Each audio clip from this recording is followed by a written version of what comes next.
മമ്മൂട്ടി, വിനായകനല്ലാതെ രജിഷ വിജയൻ, ജിബിൻ ഗോപിനാഥ് എന്നിവർ കേന്ദ്ര കഥാപാത്രമായി എത്തുന്ന ഒരു മൂവിയാണ് കളംകാവൽ.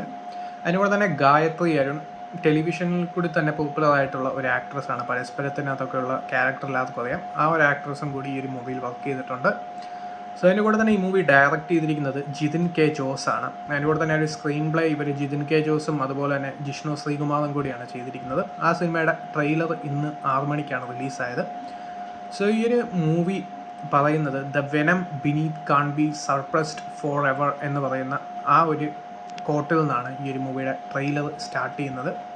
സോ അറിയാം, ഈ ഒരു സൈനൈഡ് മോഹൻ എന്ന് പറയുന്ന ഒരു കഥാപാത്രമാണ് ഇതിൽ മമ്മൂട്ടി ചെയ്യുന്നത്.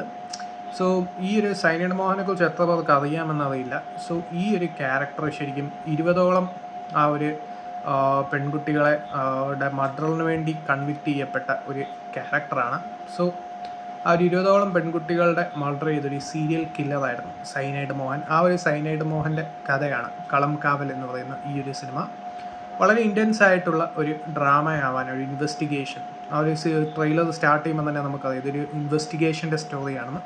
സോ അങ്ങനെയുള്ള ഇൻവെസ്റ്റിഗേഷനിൽ എങ്ങനെയാണ് ഈ ഒരു ക്യാരക്ടറിനെ കീഴ്പ്പെടുത്തുന്നത് എന്നുള്ളതായിരിക്കാം എന്നുള്ള രീതിയിലാണ് ഈ ഒരു സിനിമയുടെ ട്രെയിലർ വന്നിരിക്കുന്നത്. സോ ഒരു ട്രെയിലർ എല്ലാവരും ഇപ്പോൾ കണ്ടിട്ടുണ്ടാവും. സോ ഈ ഒരു മൂവി അത്യാവശ്യം നല്ല രീതിയിൽ വർക്കൗട്ട് ആവാൻ ചാൻസ് ഉള്ളൊരു മൂവിയാണ് എന്നാണ് തോന്നുന്നത്. കാരണം വളരെ ഇൻറ്റൻസ് ആയിട്ടുള്ള ഇൻവെസ്റ്റിഗേഷൻ, ആ ഒരു ത്രില്ലർ രീതിയിൽ സഞ്ചരിക്കാൻ സാധ്യതയുള്ളൊരു മൂവിയാണെന്നാണ് ഈ ഒരു ട്രെയിലർ പറയുന്നത്.